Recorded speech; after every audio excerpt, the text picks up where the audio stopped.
Mummy दीदी ने comment किया है मोमोज बनाओ, मैं आपके लिए मोमोज बनाऊं? ठीक है, बना दो बेटा। चलो बैगन।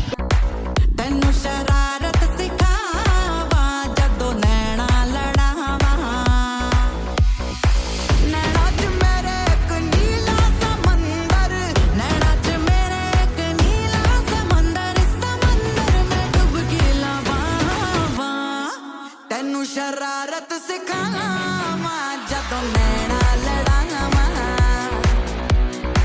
तेनू शरारत सिखावा जदों नैना लड़ावा।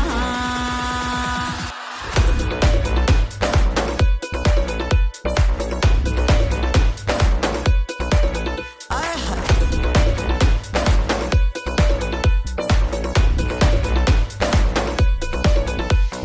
तुम भी हो तन्हा और हम अकेले जो साथ हुए।